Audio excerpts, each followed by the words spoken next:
Hello everyone, welcome to GS BEd classes.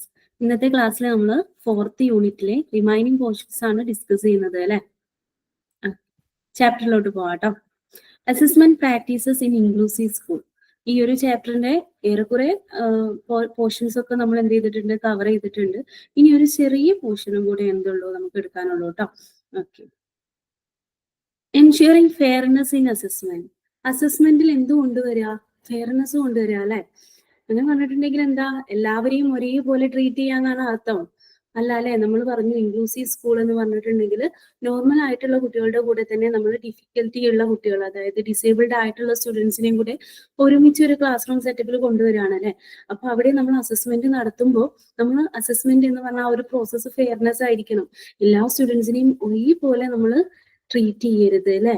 അതിന് പകരം എന്ത് ചെയ്യണം, ഓരോ സ്റ്റുഡൻസിന്റെയും അവരുടെ അബിലിറ്റിക്ക് അനുസരിച്ച്, അതായത് നമ്മുടെ ക്ലാസ്സിൽ ഒരു ഡിസേബിൾഡ് ആയിട്ടുള്ള കുട്ടി ഉണ്ടെങ്കിൽ ആ കുട്ടിക്ക് ചിലപ്പോൾ നമ്മൾ എന്ത് ചെയ്യേണ്ടി വരും, കുറച്ചധികം സമയം ആൻസർ ചെയ്യാനൊക്കെ കൊടുക്കേണ്ടി വരും അല്ലെ. അപ്പൊ അങ്ങനെ അവർക്ക് അനുസരിച്ചിട്ടുള്ള ഒരു ഫെയർനെസ് ആയിട്ടുള്ള അസസ്മെന്റ് നടത്തുക എന്നുള്ളതാണ് അതുകൊണ്ട് ഉദ്ദേശിക്കുന്നത് കേട്ടോ. അതായത് assessment system should consist of different methods of assessing students learning achievements such as oral test, performance test or practical test, observation, student assignment and learning portfolio, project work submitted. അത് പോരാതെ തന്നെ നമ്മൾ എന്തുകൂടെ ചെയ്യണം, ഒരൊറ്റ ലേണിംഗ് അസസ് ചെയ്യാൻ ഒരൊറ്റ process മാത്രം include ചെയ്യാതെ, അതായത് അധികവും നമ്മൾ അറിയാലേ റിട്ടേൺ എക്സാംസ് ആണ് നമ്മൾ അസസ്മെന്റിന് വേണ്ടി യൂസ് ചെയ്യാറുള്ളത്. റിട്ടേൺ എക്സാംസ് കൂടാതെ നമ്മൾ എന്ത് ചെയ്യുക, ഒബ്സർവേഷൻ, സ്റ്റുഡൻസ് പോർട്ട്ഫോളിയോ, പ്രൊജക്ട്, അതുപോലെ തന്നെ oral test, performance or practical test, അങ്ങനെയുള്ള കാര്യങ്ങൾക്കൊക്കെ ഇമ്പോർട്ടൻസ് കൊടുക്കുക. അതുപോലെ തന്നെ എന്ത് ചെയ്യണം, ഓരോ മെത്തേഡ്സുകൾ ഓരോ സ്റ്റുഡൻസിന് അപ്രോപ്രിയേറ്റ് ആയിട്ടുള്ള മെത്തേഡുകൾ നമ്മൾ ചൂസ് ചെയ്യുകയും വേണം. ഓക്കെ. അതായത് ഫെയർനെസ് ഇൻ അസസ്മെന്റ് എന്നുള്ളത് കൊണ്ട് ഉദ്ദേശിക്കുന്നത് എല്ലാരെയും സെയിം വേയിൽ ട്രീറ്റ് ചെയ്യാന്നല്ല, ഓരോ കുട്ടികളെയും അവരുടെ എബിലിറ്റിക്ക് അനുസരിച്ചിട്ടുള്ള എന്തെങ്കിലും ഒരു അസസ്മെന്റ് മെത്തേഡ് കൂടെ നമ്മൾ എന്ത് ചെയ്യുക, നമ്മുടെ അസസ്മെന്റിൽ കൊണ്ടുവരിക എന്നുള്ളതാണ് കേട്ടോ. Step to taken to make assessment method fair. Having clearly stated learning outcome. അതായത് നമ്മളൊരു അസസ്മെന്റ് ഫെയർ ആയിട്ടുള്ള ഒരു അസസ്മെന്റ് നമ്മൾ നടത്തണം എന്നുണ്ടെങ്കിൽ നമ്മൾ എന്ത് ചെയ്യണം, നമ്മുടെ ലേണിംഗ് ഔട്ട്കം എന്താണ് എന്നുള്ളത് കുട്ടികളോട് ആദ്യം എന്ത് ചെയ്യണം, ക്ലിയർ ആയിട്ട് നമ്മൾ പറഞ്ഞിരിക്കണം.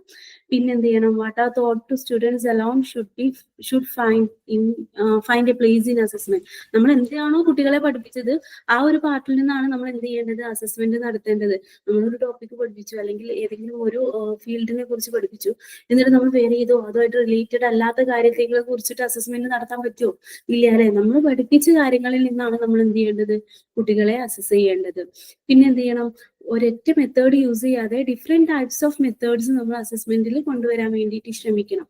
പിന്നെ എന്ത് ചെയ്യണം, helping students to learn how to do work that are assessed അല്ലെ. അതായത് എങ്ങനെയാണോ നമ്മൾ അസസ്മെന്റ് നടത്തുന്നത് അതിൽ കുട്ടികളെ എന്ത് ചെയ്യണം, നമ്മൾ ഹെൽപ്പ് ചെയ്യുകയും വേണം.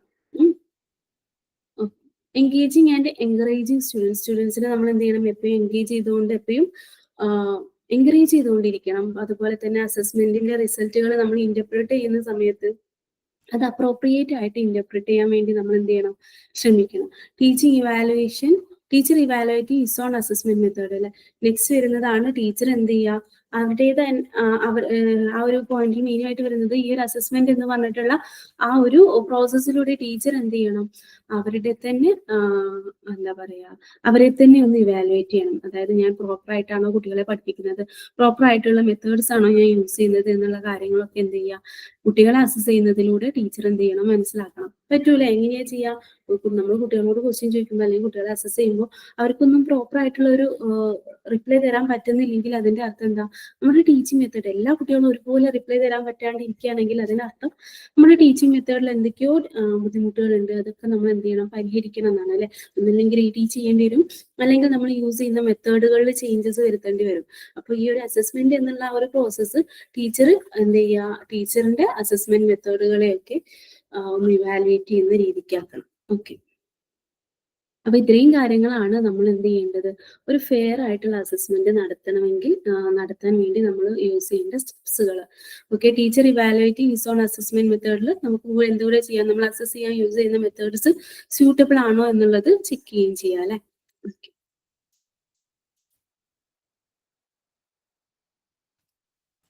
നെക്സ്റ്റ് നമുക്ക് നോക്കാനുള്ളത് assessing the performance outcome of diverse learners ആണ്. അപ്പൊ അതിൽ എന്തൊക്കെയാണ് നമുക്ക് സബ് ടോപ്പിക്കുകളായിട്ട് വരുന്നതെന്ന് നോക്കാം കേട്ടോ. Assessing of the learning outcomes of the visually impaired. നമ്മൾ ഡിസേബിൾഡ് ആയിട്ടുള്ള അല്ലെങ്കിൽ ഡൈവേഴ്സ് ലേണേഴ്സ് ഉള്ള ഒരു ക്ലാസ് റൂമിലാണ് നമ്മൾ പഠിപ്പിക്കുന്നതെന്നുണ്ടെങ്കിൽ വിഷ്വലി പ്രോബ്ലംസ് ഉള്ള അല്ലെങ്കിൽ കേൾവിക്ക് പ്രശ്നമുള്ള കുട്ടികളൊക്കെ ഉള്ള ക്ലാസ്സുകളിലാണെങ്കിൽ നമ്മൾ അതിൽ അവരെ പഠിപ്പിക്കുന്നതിൽ നമ്മൾ ഡിഫറെന്റ് മെത്തേഡ്സുകൾ നമ്മൾ യൂസ് ചെയ്യണം അല്ലെ. അതേപോലെ തന്നെയാണ് അവരെ അസസ് ചെയ്യുന്നതിൽ, അതായത് അവരെ വിലയിരുത്തുമ്പോഴും നമ്മൾ എന്ത് ചെയ്യണം, ഡിഫറെന്റ് ആയിട്ടുള്ള അവർക്ക് കൂടെ സ്യൂട്ടബിൾ ആയിട്ടുള്ള മെത്തേഡ്സുകൾ നമ്മൾ ഇൻക്ലൂഡ് ചെയ്യണം. അതെന്തൊക്കെയാണ് എന്നുള്ളതാണ് ഈ ഒരു പോർഷനിൽ നമ്മൾ ഡിസ്കസ് ചെയ്യുന്നത് കേട്ടോ. those who are totally blind and those with significant loss of visual power that could not be corrected through the use of spectacles are called visual impaired. ആരെ വിഷ്വൽ ഇമ്പയർഡ് ആയിട്ടുള്ള ആളുകൾ എന്ന് പറയാം? കണ്ണ് കാണാൻ പറ്റാത്തവരാരാ? ജനിക്കുമ്പോ തന്നെ എന്ത് ചെയ്യുക, ബ്ലൈൻഡ് ആയിട്ടുള്ള ആളുകള്, അല്ലെങ്കിൽ എന്താ ചെറിയ കാഴ്ചക്ക് ചെറിയ മങ്ങലൊക്കെ ഉള്ള ആളുകളില്ലേ, അവരൊക്കെയാണ് നമ്മൾ വിഷ്വലി ഇമ്പയർഡ് ആയിട്ടുള്ള ആളുകൾ എന്ന് പറയാറ്. അതായത് കാഴ്ച കണ്ണട വെച്ചാലും കാഴ്ച പ്രോപ്പറായിട്ട് കാണാൻ പറ്റാത്ത ആളുകൾ, അങ്ങനെയുള്ളവരെയാണ് നമ്മൾ വിഷ്വലി ഇമ്പയർഡ് എന്ന് പറയാം അല്ലെ. Totally blind students learn by using their auditory and kinesthetic sensation. തീരെ കണ്ണ് കാണാൻ പറ്റാത്ത കുട്ടികൾ എങ്ങനെയാ, ടച്ചിങ്ങിലൂടെയൊക്കെയാണ് എന്ത് ചെയ്യുക, അവർക്കായിട്ടൊരു ഇതൊക്കെ ഉണ്ട് അല്ലെ, ബുക്സും കാര്യങ്ങളൊക്കെ ഉണ്ട് അല്ലെ. അപ്പൊ അതിലൂടെ ടച്ച് ചെയ്തിട്ടാണ് അവർ എന്ത് ചെയ്യുക, പഠിക്കുക അല്ലെ. Students with moderate visual impairment could learn with the help of large print text book, magnifying glasses and powerful table lamp. അതായത് ഒരു മോഡറേറ്റ് ലെവലിൽ മാത്രം വിഷ്വൽ ഇമ്പയർമെന്റ് ഉള്ള കുട്ടികളാണെങ്കിൽ അവർക്ക് എന്ത് ചെയ്യാം, വലിയ പ്രിന്റ് ഉള്ള ടെക്സ്റ്റ് ബുക്ക് യൂസ് ചെയ്യുക. അതുപോലെ കുറച്ചുകൂടെ വലിയ ഗ്ലാസ് മാഗ്നിഫൈ ചെയ്യുന്ന ടൈപ്പ്, കുറച്ചുകൂടി ഒന്ന് എൻലാർജ് ചെയ്ത് കാണിക്കുന്ന ടൈപ്പുള്ള ഗ്ലാസുകളൊക്കെ യൂസ് ചെയ്യുക. അതുപോലെ പവർഫുൾ ആയിട്ടുള്ള ടേബിൾ ലാമ്പ് യൂസ് ചെയ്താലൊക്കെ നമുക്ക് എന്ത് ചെയ്യാൻ പറ്റും, ആ ഒരു പ്രോബ്ലം സോൾവ് ചെയ്യാൻ വേണ്ടിയിട്ട് പറ്റൂലേ. ഇനി അവരെ അസസ് ചെയ്യുമ്പോൾ നമുക്കറിയാം, അസസ്മെന്റ് എന്ന് പറഞ്ഞിട്ടുള്ള ആ ഒരു പ്രോസസ്സ് മെയിൻലി 2 ടൈപ്പിലാണ് നടക്കാറുള്ളത് അല്ലെ. ഫോർമേറ്റീവ് അസസ്മെന്റും സമ്മേറ്റീവ് അസസ്മെന്റും. അതായത് ഫോർമേറ്റീവ് അസസ്മെന്റ് എന്ന് പറഞ്ഞാൽ ഡ്യൂറിങ് ക്ലാസ് ടൈമിൽ, അതായത് ക്ലാസ് ടൈമിൽ നടക്കുന്ന അസസ്മെന്റ്. സമ്മേറ്റീവ് അസസ്മെന്റ് എന്ന് പറഞ്ഞാൽ ആ ഒരു ഇയറിന്റെ എൻഡിൽ അല്ലെങ്കിൽ ആ ഒരു സെമിസ്റ്ററിന്റെ എൻഡിലൊക്കെ നടക്കുന്ന അസസ്മെന്റ് അല്ലെ. അപ്പൊ ഒരു വിഷ്വലി ഇമ്പയർഡ് ആയിട്ടുള്ള ആളുകളിൽ എങ്ങനെയാണ് നമ്മൾ ഫോർമേറ്റീവ് ആൻഡ് സമ്മേറ്റീവ് അസസ്മെന്റ് നടത്തുക എന്നുള്ളതാണ് നമ്മൾ അടുത്തതായിട്ട് നോക്കാൻ പോകുന്നത് കേട്ടോ. ഫോർമേറ്റീവ് അസസ്മെന്റ് എങ്ങനെയാ നടത്തുക? നമുക്ക് ക്ലാസ് റൂമിൽ ക്വസ്റ്റ്യൻസ് ചോദിക്കുക അല്ലെ. കാഴ്ചക്കാണ് പ്രശ്നമുള്ളത്, അതുകൊണ്ട് നമുക്ക് എന്ത് ചെയ്യാം, ഓറൽ ക്വസ്റ്റ്യൻസ് ചോദിച്ചിട്ട് അവരോട് എന്ത് ചെയ്യാം, അവർ പറയുന്ന റിപ്ലൈയിൽ നിന്നും നമുക്ക് അവരെ അസസ് ചെയ്യാം അല്ലെ. അല്ലെങ്കിൽ നമ്മൾ ഹോംവർക്ക് ആണ് പ്രൊവൈഡ് ചെയ്യുന്നതെന്നുണ്ടെങ്കിൽ അവർക്ക് എന്ത് ചെയ്യാം, നമ്മുടെ ക്വസ്റ്റ്യൻ പേപ്പറുകളൊക്കെ നമ്മൾ പ്രൊവൈഡ് ചെയ്യുന്ന ക്വസ്റ്റ്യൻസ് നമുക്ക് ഒരു റിട്ടേൺ ചെയ്തിട്ട് നമുക്ക് കൊടുക്കാം അല്ലെ. അതായത് ഒരു ഷീറ്റിൽ നമുക്ക് എഴുതി കൊടുത്തേക്കാം അല്ലെ. ഓക്കെ, പിന്നെന്താ ചെയ്യാൻ പറ്റുക, ആൻസർ ചെയ്തുന്നതിന് അവർക്ക് കുറച്ചുകൂടി സബ്മിഷൻ ഡേറ്റ് ഒക്കെ അല്ലേ. നോർമൽ കുട്ടികൾക്ക് നമ്മളൊരു 1 വീക്കാണ് കൊടുക്കുന്നതെന്നുണ്ടെങ്കിൽ ഇങ്ങനെ വിഷ്വൽ ഇമ്പയർഡ് ആയിട്ടുള്ള കുട്ടികൾക്കൊക്കെ നമുക്ക് എന്ത് ചെയ്യാം, കുറച്ചുകൂടി അഡീഷണൽ ടൈം ഒക്കെ സബ്മിഷന് വേണ്ടിയിട്ട് കൊടുക്കാം. അതുപോലെ എന്ത് ചെയ്യാം, മെയിൻലി നമ്മൾ അവർക്ക് ഒരു സപ്പോർട്ട് കൊടുക്കുക എന്നുള്ളതാണ് അല്ലെ. The teacher can assess the particular participation of visually impaired students in classroom group discussion and use it with the formative assessment of performance outcome അല്ലെ. അതായത് കുട്ടികളുടെ ടോട്ടലി ക്ലാസ് റൂമിൽ എങ്ങനെയാണ് ആ കുട്ടി പാർട്ടിസിപ്പേറ്റ് ചെയ്യുന്നത്, എന്തെങ്കിലും ഒരു ആക്ടിവിറ്റീസ് ഒക്കെ കൊടുക്കുമ്പോൾ എങ്ങനെയാണ് ആ കുട്ടി ആ ഒരു ആക്ടിവിറ്റീസിൽ പാർട്ടിസിപ്പേറ്റ് ചെയ്യുന്നത് എന്നുള്ളത് ഒബ്സർവേഷൻ ത്രൂ നമുക്ക് എന്ത് ചെയ്യാം, മനസ്സിലാക്കാം അല്ലെ. അപ്പൊ ഫോർമേറ്റീവ് അസസ്മെന്റിൽ ഇങ്ങനെയുള്ള കുട്ടികളെ നമുക്ക് എന്തൊക്കെ ടൈപ്പിൽ ഫോർമേറ്റീവ് അസസ്മെന്റ് ആണ് ചെയ്യാൻ പറ്റുക, ഒബ്സർവേഷൻ ചെയ്യാം. അതുപോലെ തന്നെ ഓറൽ ക്വസ്റ്റ്യൻസ് നമുക്ക് ചോദിക്കാം. അതുപോലെ നമുക്ക് എന്ത് ചെയ്യാം, ഹോംവർക്കുകളൊക്കെ അസൈൻമെന്റുകളൊക്കെ കൊടുക്കുന്നുണ്ടെങ്കിൽ വീട്ടിലോട്ട് കൊണ്ടുപോകുന്ന രീതിക്കുള്ള ഹോം അസൈൻമെന്റ്സുകളൊക്കെ നമുക്ക് കൊടുക്കുന്നുണ്ടെങ്കിൽ നമ്മൾ ബാക്കിയുള്ള കുട്ടികളോട് ഇങ്ങനെ ചിലപ്പോൾ വായിച്ചു കൊടുക്കായിരിക്കില്ല. ഇങ്ങനെയുള്ള കുട്ടികൾക്ക് നമുക്ക് എന്ത് ചെയ്യാം, ഒരു പേപ്പറിൽ അത് എഴുതി കൊടുത്തേക്കാം അല്ലെ. അങ്ങനെയാകുമ്പോൾ അവർക്ക് എന്ത് ചെയ്യാം, അവരുടെ പേരൻസിന്റെ ഒക്കെ ഹെൽപ്പ് ആ ഒരു അസൈൻമെന്റ് ചെയ്യുന്നതിന് വേണ്ടിയിട്ട് യൂസ് ചെയ്യാം. ഓക്കെ, അതുപോലെ തന്നെ സബ്മിഷൻ ഡേറ്റ് ഒക്കെ അവർക്ക് കുറച്ചുകൂടി എക്സ്ട്രാ ടൈം നമുക്ക് എന്ത് ചെയ്യാം, കൊടുക്കാം അല്ലെ. ഇനി സമ്മേറ്റീവ് അസസ്മെന്റിൽ നമ്മൾ എങ്ങനെയാ ചെയ്യുന്നതെന്നാണ് പറയുന്നത് കേട്ടോ. സമ്മേറ്റീവ് അസസ്മെന്റിൽ നമുക്കറിയാലോ, ഇപ്പൊ ആനുവൽ എക്സാമിനേഷൻ ഒക്കെയാണ് സമ്മേറ്റീവ് അസസ്മെന്റിന് നമ്മൾ ഒരു എക്സാമ്പിൾ ആയിട്ട് പറയാം. അതിൽ ക്വസ്റ്റ്യൻ പേപ്പർ എന്തായിരിക്കും, ഈ വിഷ്വലി എംപയർഡ് ആയിട്ടുള്ള കുട്ടികൾക്കും നോർമൽ കുട്ടികൾക്കും ഒക്കെ സെയിം ക്വസ്റ്റ്യൻ പേപ്പർ ആയിരിക്കും കൊടുക്കുക. പിന്നെ എന്താ ആകെയുള്ള ഡിഫറൻസ് എന്ന് പറഞ്ഞാൽ, ഇങ്ങനെയുള്ള ബുദ്ധിമുട്ടുകളുള്ള കുട്ടികളെ നമ്മളൊരു സെപ്പറേറ്റ് പ്ലേസിലായിരിക്കും വെക്കുക. അവർക്ക് കാര്യങ്ങളൊക്കെ ചെയ്തു കൊടുക്കാൻ വേണ്ടിയിട്ട് ഒരു സ്ക്രിപ്റ്റ് ഉണ്ടായിരിക്കും അല്ലെ. അപ്പൊ നമ്മൾ എന്ത് ചെയ്യും, അവര് ക്വസ്റ്റ്യൻസ് പറഞ്ഞ് വായിച്ചു കൊടുക്കും. ഈ കുട്ടി എന്ത് ചെയ്യും, ഓറലി അത് റെസ്പോൺസ് കൊടുക്കും. ആ ഓറലി കൊടുത്തിട്ടുള്ള റെസ്പോൺസ് നമ്മൾ റെക്കോർഡ് ചെയ്തിട്ടാണ് സമ്മേറ്റീവ് അസസ്മെന്റിൽ, അതായത് ഒരു ആനുവൽ എക്സാംസ് ഒക്കെ നടത്തുമ്പോൾ നമ്മൾ എന്ത് ചെയ്യാറുള്ളത്, ഇങ്ങനെയുള്ള കുട്ടികളിൽ അസസ്മെന്റ് നടത്താറുള്ളത് കേട്ടോ. അതായത് നോർമൽ കുട്ടികൾ റിട്ടേൺ എക്സാംസ് ആണെങ്കിൽ ഇങ്ങനെയുള്ള കുട്ടികൾക്ക് ക്വസ്റ്റ്യൻസ് ഒക്കെ വായിച്ചു കൊടുക്കാൻ ഒരാളുണ്ടായിരിക്കും. ആ ആളുടെ ക്വസ്റ്റ്യൻസ് കേട്ടിട്ട് ഈ കുട്ടികൾ എന്ത് ചെയ്താൽ മതി, ഓറലി റിപ്ലൈ കൊടുത്താൽ മതി. അതെന്ത് ചെയ്യും, റെക്കോർഡ് ചെയ്തിട്ടാണ് നമ്മൾ എന്ത് ചെയ്യുന്നത്, ആ റെക്കോർഡിങ്സ് ത്രൂ ആണ് നമ്മൾ അവരെ അസസ് ചെയ്യുന്നത്. ഓക്കെ, അപ്പൊ ഇങ്ങനെയുള്ള കുട്ടികൾക്ക് നമുക്ക് ചെയ്തു കൊടുക്കാൻ പറ്റുന്ന വേറൊരു കാര്യമാണ് എന്ത് ചെയ്യുക, എക്സാംസിന് അഡീഷണൽ ടൈം നമ്മൾ എന്ത് ചെയ്യുക, അലോട്ട് ചെയ്ത് കൊടുക്കുക എന്നുള്ളത്. ഓക്കെ, അപ്പൊ വിഷ്വലി ഇമ്പയർഡ് ആയിട്ടുള്ള കുട്ടികളെ ഇങ്ങനെയാണ് നമ്മൾ ഫോർമേറ്റീവ് അസസ്മെന്റും സമ്മേറ്റീവ് അസസ്മെന്റും നമ്മൾ ചെയ്യാറുള്ളത്. ഇനി ഓഡിറ്റർലി ഇമ്പയർഡ് അങ്ങനെ പറഞ്ഞാൽ ചെവി കേൾക്കാത്ത കുട്ടികളെ അല്ലെ, നമ്മൾ ചെവി കേൾക്കാത്ത കുട്ടികളെ എന്ത് ചെയ്യാം, ഡിഫറെന്റ് കാറ്റഗറീസ് ചെയ്യുക അല്ലെ. ഹാർഡ് ഓഫ് ഹിയറിംഗ്, ചില കുട്ടികൾക്ക് എന്തായിരിക്കും, ചില കുട്ടികൾക്ക് സംസാരിക്കാനൊക്കെ പഠിച്ചതിന് ശേഷം എന്തെങ്കിലും ആക്സിഡന്റിലൂടെയോ അല്ലെങ്കിൽ വേറെ എന്തെങ്കിലും കാരണങ്ങൾ വെച്ചിട്ട് എന്ത് ചെയ്യുന്നുണ്ടാവും, ഹിയറിംഗ് കപ്പാസിറ്റി ലോസ് ചെയ്യുന്ന കുട്ടികൾ ഉണ്ടാവും അല്ലെ. അങ്ങനെയുള്ളവരെയാണ് നമ്മൾ ഹാർഡ് ഓഫ് ഹിയറിംഗ് എന്ന് പറയാം. ചില കുട്ടികൾക്ക് എന്തായിരിക്കും, സ്പീച്ച് അക്വയർ ചെയ്തതിന് ശേഷം, സംസാരിക്കാൻ തുടങ്ങിയതിന് ശേഷം ചിലപ്പോൾ കേൾവി ശക്തി ഇല്ലാതായവരുണ്ടായിരിക്കില്ല, ചിലപ്പോൾ കേൾവിക്കൊക്കെ ഒരു മങ്ങൽ അനുഭവപ്പെടുന്ന കുട്ടികളൊക്കെ ഉണ്ടായിരിക്കും. അപ്പൊ അങ്ങനെയുള്ളവരൊക്കെയാണ് നമ്മൾ ഹാർഡ് ഓഫ് ഹിയറിംഗ് എന്ന് പറയാം. ഡെഫ് എന്ന് പറഞ്ഞിട്ടുണ്ടെങ്കിൽ ആരാ, those who are born with less capacity of hearing, or those who lost their hearing capacity in the childhood before acquiring the ability to speak. അതായത് കുട്ടികൾ സംസാരിക്കാൻ സ്റ്റാർട്ട് ചെയ്യുന്നതിന് മുമ്പ് എന്ത് ചെയ്യുക, കേൾവി ശക്തി നഷ്ടപ്പെട്ടിട്ടുള്ള കുട്ടികൾ, അല്ലെങ്കിൽ എന്താണ് ജനിക്കുമ്പോൾ തന്നെ ഒരു കേൾവി ശക്തിയിൽ കുറവുള്ള കുട്ടികൾ, അങ്ങനെയുള്ള കുട്ടികളൊക്കെയാണ് നമ്മൾ ഡെഫ് എന്ന് പറയാം. ഓഡിറ്റർലി ഹാൻഡിക്യാപ്ഡ് എന്ന് പറഞ്ഞാൽ ആരാ, if A child could here sound of 50 decibel and more only, അതായത് ഒരു കുട്ടിക്ക് 50 ഡെസിബിളിന്റെ കൂടുതലുള്ള സൗണ്ട് മാത്രമേ കേൾക്കാൻ പറ്റുന്നുള്ളൂ, അതായത് ചെറിയ ചെറിയ സൗണ്ടുകളൊന്നും കേൾക്കാൻ പറ്റുന്നില്ല.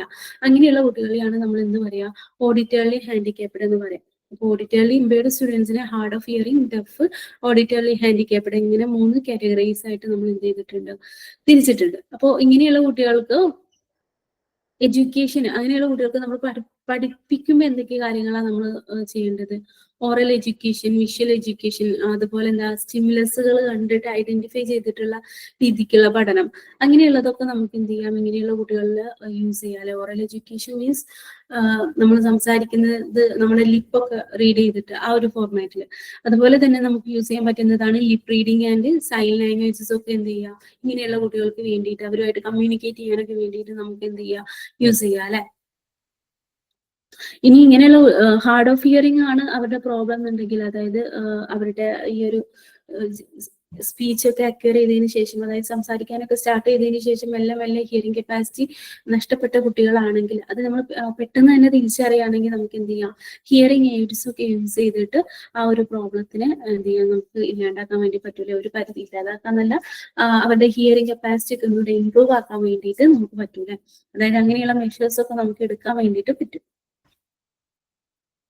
ഇനി ഇങ്ങനെയുള്ള കുട്ടികളെ എങ്ങനെയാണ് നമ്മൾ അസസ് ചെയ്യുക എന്നുള്ളതാണ് നോക്കുന്നത് കേട്ടോ. മെയിൻലി അവര് ഇങ്ങനെയുള്ള കുട്ടികൾ എങ്ങനെയാ നമ്മൾ ആയിട്ട് കമ്മ്യൂണിക്കേഷൻ നടക്കുക, നമ്മൾ എന്താണ് പറയുന്നത്, നമ്മുടെ ഫേഷ്യൽ എക്സ്പ്രഷൻ, അതുപോലെ ഒബ്ജക്റ്റീവ് പിക്ചേഴ്സ്, പ്രിന്റഡ് ഷീറ്റ്, അങ്ങനെയുള്ളതിൽ നിന്നൊക്കെ ആയിരിക്കില്ലേ അവർ നമ്മളായിട്ട് എന്ത് ചെയ്യുക, കമ്മ്യൂണിക്കേറ്റ് ചെയ്യുക. അപ്പൊ ആ ഒരു മെത്തേഡ് തന്നെ നമുക്ക് എന്ത് ചെയ്യാം, അവരെ അസസ് ചെയ്യാൻ വേണ്ടിയിട്ടും യൂസ് ചെയ്യാം. അല്ലെങ്കിൽ എന്ത് ചെയ്യാം, judging the level of achievement of each stages of assessment task and നോട്ടില്ല. നമുക്ക് എന്ത് ചെയ്യാം, അവർ ഓരോ അസസ്മെന്റ് ടാസ്കുകൾ കൊടുക്കുമ്പോഴും, അതായത് നമ്മൾ ഓരോ ടാസ്ക് പ്രൊവൈഡ് ചെയ്യുമ്പോഴും അവരെങ്ങനെയാണ് അതിനെ അപ്രോച്ച് ചെയ്യുന്നത്, എങ്ങനെയാണ് അവർ ചെയ്യുന്നത് എന്നുള്ളതിനെ ബേസ് ചെയ്തിട്ട് നമുക്ക് എന്ത് ചെയ്യാം, അവരെ അസസ് ചെയ്യാം. ഇനി സമ്മേറ്റീവ്, അതൊക്കെ എന്താണ്, ഫോർമേറ്റീവ് അസസ്മെന്റ് ആണ് അല്ലെ. അതായത് നമ്മളൊരു കുട്ടിക്ക് ക്ലാസ് എടുക്കുന്ന സമയത്ത് ഇങ്ങനെയുള്ള കുട്ടികൾക്ക് അത് മനസ്സിലായിട്ടുണ്ടോ എന്ന് നമുക്ക് എന്ത് ചെയ്യാം, അവരുടെ ഫേഷ്യൽ എക്സ്പ്രഷൻസിൽ നിന്ന് മനസ്സിലാക്കാം, ഒബ്സർവേഷൻ ത്രൂ മനസ്സിലാക്കാം, അല്ലെങ്കിൽ എന്ത് ചെയ്യാം, അവർ ചെയ്യുന്ന ടാസ്ക് ത്രൂ മനസ്സിലാക്കാം. ഇതൊക്കെ ഫോർമേറ്റീവ് അസസ്മെന്റ് ആണല്ലേ. ഇനി സമ്മേറ്റീവ് അസസ്മെന്റിൽ, അതായത് ഒരു ഇയർ എൻഡിൽ നടക്കുന്ന ഒരു അസസ്മെന്റിൽ, അല്ലെങ്കിൽ ഒരു ആനുവൽ എക്സാംസ് ഒക്കെ എക്സാമ്പിൾ ആയിട്ട് എടുത്താൽ, അങ്ങനെയുള്ളതിലൊക്കെ നമ്മൾ ഇങ്ങനെയുള്ള കുട്ടികളെ അസസ്മെന്റ് നടത്താം. നമുക്ക് എന്ത് ചെയ്യാം, പ്രിന്റഡ് ഫോർമാറ്റിൽ അവർക്ക് ക്വസ്റ്റ്യൻ പേപ്പർ കൊടുക്കാം അല്ലെ. അവർക്ക് കേൾവിക്കാണ് പ്രശ്നം, അപ്പൊ പ്രിന്റഡ് ഫോർമാറ്റിൽ നമുക്ക് അവർക്ക് ക്വസ്റ്റ്യൻ പേപ്പർ കൊടുക്കാം. അതുപോലെ ഓരോ ക്വസ്റ്റ്യൻസും അവർക്ക് മനസ്സിലായിട്ടുണ്ടോ എന്നുള്ളതൊക്കെ നമുക്ക് അവരുടെ ഫേഷ്യൽ എക്സ്പ്രഷൻസിൽ നിന്നൊക്കെ അവർക്ക് എന്ത് ചെയ്യാം, നമുക്ക് ഐഡന്റിഫൈ ചെയ്യാൻ വേണ്ടിയിട്ട് പറ്റും. അപ്പൊ അതൊക്കെയാണ് സമ്മേറ്റീവ് അസസ്മെന്റിൽ ഇങ്ങനെയുള്ള കുട്ടികൾക്ക് വേണ്ടി നമുക്ക് ചെയ്തു കൊടുക്കാൻ വേണ്ടി പറ്റും. ഇനി നെക്സ്റ്റ് നമുക്ക് നോക്കാനുള്ള ടോപ്പിക് ലേണിംഗ് ഡിസബിലിറ്റീസ് ആണ് കേട്ടോ. കേട്ടറ്റ് എക്സാമുകളിലൊക്കെ സ്ഥിരമായിട്ട് ചോദിക്കുന്ന ക്വസ്റ്റ്യൻസ് ആണ്. ഓരോ നെയിമും എന്ത് ചെയ്യുക, നിങ്ങൾ പ്രോപ്പറായിട്ട് പഠിച്ചു വെക്കുക. അങ്ങനെയുള്ള എക്സാംസിനൊക്കെ നിങ്ങൾ പ്രിപ്പയർ ചെയ്യുന്നവരാണെങ്കിൽ ഈ ഒരു പോർഷൻ നല്ല രീതിക്ക് നോക്കുക കേട്ടോ. കാരണം ഒബ്ജക്റ്റീവ് ടൈപ്പ് ക്വസ്റ്റ്യൻസ് ഒക്കെ ചോദിക്കാൻ എളുപ്പമുള്ള ഒരു പോർഷനാണ്. Okay, learning disability is A neuro behavioural disorder affecting brain's ability to receive and process information. It is generally seen a specific developmental disorder affecting basic skills like reading, writing, numerical computation. Learning disability എന്ന് പറഞ്ഞാൽ പഠന വൈകല്യങ്ങൾ എന്ന് നമ്മൾ പറയും. Normally അതൊരു ബ്രെയിനിന്റെ neuro behavioural disorder ആണ്. അതായത് കുട്ടികൾക്ക് വായിക്കാന്, അതുപോലെ എഴുതാന്, കമ്പ്യൂട്ടേഷൻ അതായത് കണക്കുകളൊക്കെ ചെയ്യാനുള്ള ബുദ്ധിമുട്ട്, അതൊക്കെയാണ് നമ്മൾ എന്ത് വരിക, ലേണിംഗ് ഡിസബിലിറ്റിയിൽ വരിക. Different types of learning disability ഉണ്ട്. റീഡിങ്ങിന് ബുദ്ധിമുട്ട് വരുന്ന, റീഡ് ചെയ്യാൻ കുറച്ച് ബുദ്ധിമുട്ടുള്ള കുട്ടികളുണ്ടായിരിക്കും. അങ്ങനെയുള്ള ഡിസബിലിറ്റീസിന് നമ്മൾ ഡിസ്ലെക്സിയ എന്നാണ് പറയുക. ചില കുട്ടികൾക്ക് എഴുതാനായിരിക്കും ബുദ്ധിമുട്ട്, അവരെ നമ്മൾ ഡിസ്ഗ്രാഫിയ എന്ന് പറയും. ചില കുട്ടികൾക്ക് ന്യൂമറിക്കൽ കമ്പ്യൂട്ടേഷൻ ഒക്കെ ആയിരിക്കും ബുദ്ധിമുട്ട്, അവരെ നമ്മൾ ഡിസ്കാൽക്കുലിയ എന്ന് പറയും. അതുപോലെ ചില കുട്ടികൾക്ക് അവർ വിചാരിക്കുന്നതിനനുസരിച്ചിട്ട് അവരുടെ ചിലപ്പോൾ കൈയൊന്നും, അവർക്ക് ഇത് എഴുതണമെന്നുണ്ടായിരിക്കും, പക്ഷെ കൈയൊന്നും അവർ വിചാരിച്ച രീതിക്ക് മൂവ് ചെയ്യാനൊന്നും പറ്റില്ല. പെട്ടെന്ന് എഴുതണം നോക്കുന്നുണ്ടാവും, പക്ഷെ അവർക്ക് പെട്ടെന്ന് എഴുതാൻ കഴിയില്ല. അതായത് അവരുടെ ബോഡി മൂവ്മെന്റ്സ് അവർ ചിന്തിക്കുന്നതിനനുസരിച്ചിട്ട് എന്ത് ചെയ്യുന്നില്ല, നടക്കുന്നില്ല. അങ്ങനെയുള്ള കുട്ടികളെയാണ് നമ്മൾ ഡിസ്ഫാക്സിയ എന്ന് പറയാം. ഇനി ചില കുട്ടികൾക്ക് അവരുടെ ടങ് പ്രോപ്പറായിട്ട് എന്ത് ചെയ്യാൻ പറ്റില്ല, റൊട്ടേറ്റ് ചെയ്യാൻ പറ്റില്ല. അപ്പൊ ടങ് പ്രോപ്പറായിട്ട് റൊട്ടേറ്റ് ചെയ്യാൻ പറ്റില്ലെങ്കിൽ സംസാരിക്കുന്നതിലൊക്കെ ചെറിയ ചെറിയ ഒരു ലാഗ് ഒക്കെ വരും അല്ലെ. അപ്പൊ അങ്ങനെയുള്ള കുട്ടികളെയാണ് നമ്മൾ ഡിസ്ഫേസിയ എന്ന് പറയാം. ലേണിംഗ് ഡിസബിലിറ്റിയിൽ എന്താണ് ലേണിംഗ് ഡിസബിലിറ്റി എന്നുള്ള ഒരു ഡെഫിനിഷൻ കൊടുക്കുക. അതിന് എക്സാമ്പിൾസ് ആയിട്ട് ഇത്രയും കാറ്റഗറികൾ നിങ്ങൾ എഴുതി വെക്കാം കേട്ടോ. ഓക്കെ, ഇനി ലേണിംഗ് ഡിസബിലിറ്റീസ് ഉള്ള കുട്ടികളെ അസസ് ചെയ്യുമ്പോൾ നമ്മൾ എന്തൊക്കെ കാര്യങ്ങളാണ് ശ്രദ്ധിക്കേണ്ടത് എന്നുള്ളതാണ് അടുത്തതായിട്ട് നമുക്ക് ഡിസ്കസ് ചെയ്യാനുള്ളത് കേട്ടോ. Making each disabled child to function according to his or her level of skill development. ഓരോ കുട്ടിക്കും അവരുടേതായിട്ടുള്ള അവരുടെ ലെവലിനനുസരിച്ചിട്ട് അവരോട് പെർഫോം ചെയ്യാൻ പറയുക, അല്ലെങ്കിൽ അതിനുള്ള ഒരു ഓപ്പർച്യൂണിറ്റി നമ്മൾ ക്രിയേറ്റ് ചെയ്ത് കൊടുക്കുക. അതുപോലെ അവർക്ക് മോർ പ്രാക്ടീസ് കൊടുക്കുക. അതായത് ഇപ്പോൾ വായിക്കാനൊക്കെ ബുദ്ധിമുട്ടുള്ള കുട്ടികളാണെങ്കിൽ അവരെ കൊണ്ട് നമ്മൾ എന്ത് ചെയ്യുക, നല്ല രീതിക്ക് ഇരുന്നിട്ട് നല്ല രീതിക്ക് പറഞ്ഞു കൊടുത്തിട്ട് വീണ്ടും വീണ്ടും വായിപ്പിക്കുക. അല്ലെങ്കിൽ എഴുതാൻ ബുദ്ധിമുട്ടുള്ള കുട്ടികളൊക്കെ നമുക്ക് അങ്ങനെ അല്ലെ കണ്ടിന്യൂസ് ആയിട്ടുള്ള പ്രാക്ടീസുകളിലൂടെ എന്ത് ചെയ്യാൻ പറ്റും, അവർക്ക് ഇമ്പ്രൂവ്മെന്റ് കൊണ്ടുവരാൻ വേണ്ടി പറ്റും. അപ്പൊ അങ്ങനെയുള്ള കാര്യങ്ങളൊക്കെ ചെയ്യാം. അതുപോലെ അവരൊരു ബേസിക് സ്കിൽസ്, അതായത് എഴുതാനും വായിക്കാനൊക്കെ ഉള്ള ബേസിക് ആയിട്ടുള്ള കാര്യങ്ങളൊക്കെ അവർ പഠിച്ചിട്ടുണ്ടോ എന്നുള്ള ഉറപ്പ് വരുത്തുക. അങ്ങനെയുള്ള കാര്യങ്ങൾ, ബേസിക് ആയിട്ടുള്ള കാര്യങ്ങളൊക്കെ അവർക്ക് അറിയാം എന്ന് ഉറപ്പ് വരുത്തിയതിനു ശേഷം മാത്രം നമ്മൾ എന്ത് ചെയ്യാം, അടുത്ത ലെവലിലോട്ട് പോവാം. ഇപ്പം ഡിസ്കാൽക്കുലിയ എന്നുള്ളത് പറഞ്ഞല്ലോ, അതായത് ന്യൂമറിക്കൽ കമ്പ്യൂട്ടേഷൻസ് ഒക്കെ ബുദ്ധിമുട്ടായിട്ടുള്ള കുട്ടികൾ. അപ്പൊ അവരൊക്കെ ബേസിക് ആയിട്ടുള്ള ന്യൂമറിക്കൽ ഓപ്പറേഷൻ, അഡീഷൻ, സബ്സ്ട്രാക്ഷൻ ഒക്കെ പ്രോപ്പർ ആയിട്ട് ചെയ്യുന്നുണ്ടോ എന്ന് നമ്മൾ ഉറപ്പുവരുത്താം. എന്നിട്ട് മാത്രം അവർക്ക് എന്ത് കൊടുക്കുക, ഹയർ ലെവൽ ആയിട്ടുള്ള ക്വസ്റ്റ്യൻസ് കൊടുക്കുക. അപ്പൊ എന്ത് ചെയ്യും, അവരുടെ കോൺഫിഡൻസ് ലെവൽ ഒന്നുകൂടെ നമുക്ക് ബിൽഡ് ചെയ്യാനൊക്കെ അത് നമ്മളെ ഹെൽപ്പ് ചെയ്യും അല്ലെ.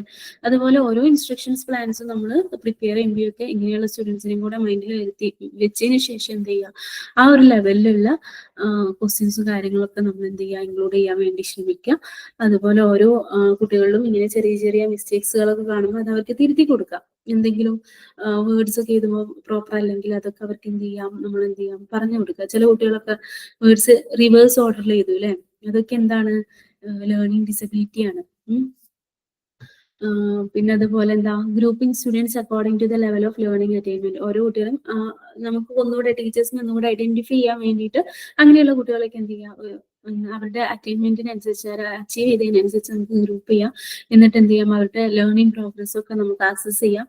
അങ്ങനെ ഉള്ള കാര്യങ്ങളൊക്കെ നമുക്ക് ചെയ്യാൻ വേണ്ടിയിട്ട് പറ്റും അല്ലെ. പിന്നെ എന്തൊക്കെയാ, നമുക്ക് ഓഡിയോ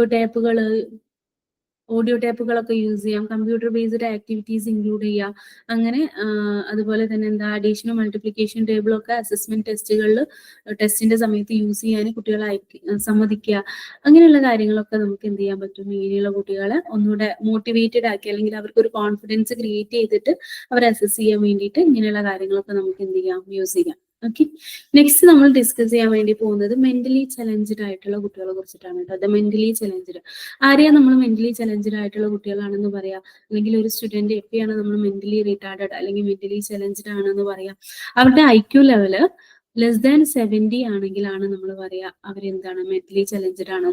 ആദ്യമൊക്കെ മെന്റലി ചലഞ്ചഡ് സ്റ്റുഡൻസിന് മെന്റലി റീടാർഡഡ് എന്നുള്ള നെയിം വെച്ചിട്ടായിരുന്നു യൂസ് ചെയ്തിരുന്നത്. ഇപ്പൊ നമ്മൾ മെന്റലി ചലഞ്ചഡ് എന്നാണ് യൂസ് ചെയ്യുന്നത് കേട്ടോ.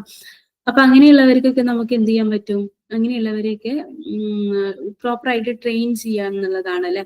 അതായത് അവർക്ക് സ്പീക്കിങ്ങിന്, റൈറ്റിങ്ങിന്, അതുപോലെ നമ്പർ കറക്റ്റ് ആണോ എന്ന് ചെക്ക് ചെയ്യാനുള്ളത്, അങ്ങനെയുള്ള ഡിഫറെന്റ് കളേഴ്സ് ഓഫ് പെയിന്റിങ്സ് ഒക്കെ യൂസ് ചെയ്തിട്ട് കളർ ഐഡന്റിഫൈ ചെയ്യാൻ പറ്റുന്നുണ്ടോ, അങ്ങനെയുള്ള കാര്യങ്ങളൊക്കെ നമുക്ക് എന്ത് ചെയ്യാം?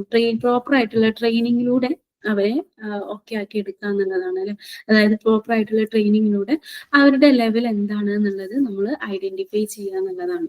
ഓക്കെ, അതായത് നോർമൽ റിട്ടേൺ ടെക്സ്റ്റ് ഒന്നും എന്ത് ചെയ്തിരിക്കണമെന്നില്ല, അവർക്ക് എഫക്റ്റീവ് ആയിക്കോണമെന്നില്ല. അപ്പൊ അവർക്ക് ഒന്നുകൂടെ ഇങ്ങനെയുള്ള ടെസ്റ്റുകളൊക്കെ നമ്മൾ എന്ത് ചെയ്യുക? യൂസ് ചെയ്യാം. ഓക്കെ, ഇനി നെക്സ്റ്റ് നമുക്ക് ഡിസ്കസ് ചെയ്യാനുള്ളത് അതർ കാറ്റഗറീസ് ഓഫ് സ്റ്റുഡൻസ് ആണ് കേട്ടോ. ബാക്കി വേറെ ഏതൊക്കെയാ ഇതാണ് വരിക? ഇപ്പൊ നമ്മൾ ഡിസ്കസ് ചെയ്തതല്ലാതെ വേറെ ഏതൊക്കെ കാറ്റഗറീസിലുള്ള സ്റ്റുഡൻസ് ആണ് ഉണ്ടാവുക? ഓർത്തോപീഡിയക്കലി ഹാൻഡിക്കാപ്ഡ് ആയിട്ടുള്ള കുട്ടികൾ ഉണ്ടായിരിക്കും. അതുപോലെ എന്താ സ്ലോ ലേണേഴ്സ് ഉണ്ടായിരിക്കും. മെന്റലി ചലഞ്ചഡ് നമ്മൾ ഓൾറെഡി പറഞ്ഞില്ലേ. ഫിസിക്കലി ചലഞ്ചഡ് കുട്ടികൾ ഉണ്ടായിരിക്കും അല്ലെ. കൈപ്പോ കാലിനൊക്കെ എന്തെങ്കിലും ഫിസിക്കലി ചലഞ്ചഡ് ആയിട്ടുള്ള കുട്ടികൾ ഉണ്ടായിരിക്കും. അങ്ങനെ ഒരുപാട് ടൈപ്പ് ഓഫ് കുട്ടികൾ ഉണ്ടായിരിക്കും. അപ്പം ഇങ്ങനെയുള്ള എല്ലാ കുട്ടികൾക്കും പ്രോപ്പർ ആയിട്ടുള്ള രീതിക്ക് അസസ്മെന്റ് നടത്തുക എന്നുള്ളത് ആസ് എ ടീച്ചർ നമ്മുടെ എന്താണ് ഡ്യൂട്ടിയാണ് അല്ലെ. ഇനി നെക്സ്റ്റ് നമുക്ക് ഡിസ്കസ് ചെയ്യാനുള്ളത് അസസ്മെന്റ് ആൻഡ് ഫീഡ്ബാക്ക് എന്നുള്ള പോർഷൻ ആണ് കേട്ടോ. ഇത്രയും നേരം നമ്മൾ പറഞ്ഞുകൊണ്ടിരുന്നത് നമ്മുടെ ക്ലാസ് റൂം സെറ്റപ്പിൽ ഡിഫറെന്റ് ടൈപ്സ് ഓഫ് സ്റ്റുഡൻസ് ഉണ്ടായിരിക്കും. ഓരോ സ്റ്റുഡൻസിനും അപ്രോപ്രിയേറ്റ് ആയിട്ടുള്ള അസസ്മെന്റ് പ്രാക്ടീസസുകൾ നമ്മൾ കൊണ്ടുവരണം എന്നുള്ളതാണ് അല്ലെ. ഇനി നമുക്ക് ഡിസ്കസ് ചെയ്യാനുള്ളത് എന്താണ് അസസ്മെന്റ്, എന്താണ് ഫീഡ്ബാക്ക് എന്നുള്ളതാണ് കേട്ടോ. അതായത് ഒരു നോർമൽ ലെവലിൽ നമ്മൾ നോക്കുമ്പോൾ എന്താണ് അസസ്മെന്റ് ആൻഡ് ഫീഡ്ബാക്ക് എന്നുള്ളത്. അപ്പൊ ഫോർമേറ്റീവ് അസസ്മെന്റിലാണെങ്കിൽ ഫീഡ്ബാക്ക് എന്ന് പറഞ്ഞിട്ടുണ്ടെങ്കിൽ എന്താ? ഫോർമേറ്റീവ് അസസ്മെന്റിന്റെ ഫീഡ്ബാക്ക് സത്യം പറഞ്ഞാൽ ടീച്ചറിനും അതുപോലെ തന്നെ സ്റ്റുഡൻസിനും യൂസ്ഫുൾ ആയിട്ടുള്ള ടൈപ്പ് ഫീഡ്ബാക്കുകളാണ് അല്ലെ. എങ്ങനെയാ സ്റ്റുഡൻസിന് എഫക്റ്റീവ് ആവുക? അവർക്ക് പ്രോപ്പർ ആയിട്ടുള്ള ഫീഡ്ബാക്ക് കിട്ടി കഴിഞ്ഞാൽ അവരിൽ എന്തെങ്കിലും ലേണിങ്ങിന് എന്തെങ്കിലും പോരായ്മകൾ ഉണ്ടെങ്കിൽ, അല്ലെങ്കിൽ അവർ കാര്യങ്ങൾ മനസ്സിലാക്കിയത് വേറെ രീതിക്കൊക്കെ ആണെങ്കിൽ അതൊക്കെ ഐഡന്റിഫൈ ചെയ്തിട്ട് അവർക്കൊന്നുകൂടെ അവരുടെ ഇംപ്രൂവ് ചെയ്യാനൊക്കെ എന്ത് ചെയ്യും? ഇങ്ങനെയുള്ള ഫോർമേറ്റീവ് അസസ്മെന്റ് കൊണ്ട് പറ്റൂലേ. അതുപോലെ തന്നെയാണ് ടീച്ചറുടെ കാര്യവും. എന്താ, ടീച്ചറുടെ ടീച്ചിങ് മെത്തേഡുകളിൽ എന്തെങ്കിലും പ്രോബ്ലംസ് ഉണ്ടെങ്കിൽ അതൊക്കെ ഐഡന്റിഫൈ ചെയ്ത് അതൊക്കെ റെക്ടിഫൈ ചെയ്യാൻ എന്ത് ചെയ്യും പറ്റും? അത് ഫോർമേറ്റീവ് അസസ്മെന്റിലൂടെ സാധിക്കും അല്ലെ. ഇനി സമ്മേറ്റീവ് അസസ്മെന്റ് നോക്കുകയാണെങ്കിൽ എന്തിനാ? സമ്മേറ്റീവ് അസസ്മെന്റ് മെയിൻലി ഏത് സ്റ്റുഡൻസ് ആണ് അടുത്ത ക്ലാസ്സിലോട്ട് പോകാൻ ഓക്കെ ആയിട്ടുള്ളത്, അല്ലെങ്കിൽ എന്താണ് ഏത് സ്റ്റുഡന്റ് ആണ് ലേണിംഗിൽ കുറച്ച് ലാഗ് ചെയ്ത് നിൽക്കുന്നത്, അവരൊക്കെ ഫൈൻഡ് ചെയ്ത് ഡയഗ്നോസ് ചെയ്തിട്ട് ഡയഗ്നോസ്റ്റിക് ടെസ്റ്റ് ഒക്കെ കണ്ടക്ട് ചെയ്യാനൊക്കെയാണ് നമ്മൾ എന്ത് ചെയ്യുക? Summative assessment. അതായത് മെയിൻലി റെമഡിയൽ ആക്ഷൻസ് ഒക്കെ, റെമഡിയൽ മെഷേഴ്സ് ഒക്കെ എടുക്കാൻ വേണ്ടിയിട്ടാണ് നമ്മൾ സമ്മേറ്റീവ് അസസ്മെന്റ് യൂസ് ചെയ്യാറുള്ളത് അല്ലെ. ഇനി നമ്മൾ നോക്കുന്നത് പ്രോസസ് ഓഫ് ഫീഡ്ബാക്ക് ആണ്. നമ്മൾ പറഞ്ഞൂല്ലേ, അസസ്മെന്റ് നടത്തി കഴിഞ്ഞാൽ സമ്മേറ്റീവ് അസസ്മെന്റ് ആയിക്കോട്ടെ ഫോർമേറ്റീവ് അസസ്മെന്റ് ആയിക്കോട്ടെ, നമ്മൾ അസസ്മെന്റ് നടത്തി കഴിഞ്ഞാൽ നമ്മൾ ഫീഡ്ബാക്ക് പ്രൊവൈഡ് ചെയ്യണം അല്ലെ. അപ്പൊ പ്രോസസ് ഓഫ് ഫീഡ്ബാക്ക് ആണ് നമ്മൾ എന്ത് ചെയ്യുന്നത് അടുത്തതായിട്ട് ഡിസ്കസ് ചെയ്യാൻ വേണ്ടിയിട്ട് പോകുന്നത് കേട്ടോ.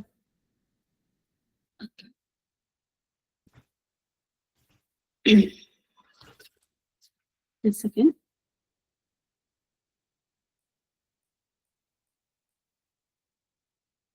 ഇപ്പൊ ഫീഡ്ബാക്കിൽ നമ്മൾ നോക്കുകയാണെങ്കിൽ ഒരു സൈക്ലിക് പ്രോസസ് ആണ് അല്ലെ. ഫീഡ്ബാക്ക് എന്ന് പറഞ്ഞിട്ടുണ്ടെങ്കിൽ അതായത് കണ്ടിന്യൂസ് ആയിട്ട് ഇങ്ങനെ നമ്മൾ റിവൈസ് ചെയ്തുകൊണ്ടിരിക്കുന്ന, അല്ലെങ്കിൽ എന്താ കണ്ടിന്യൂസ് ആയിട്ട് പോയിക്കൊണ്ടിരിക്കുന്ന ഒരു സൈക്ലിക് പ്രോസസ് ആണ് എന്ത് ഫീഡ്ബാക്ക് എന്ന് പറഞ്ഞാൽ.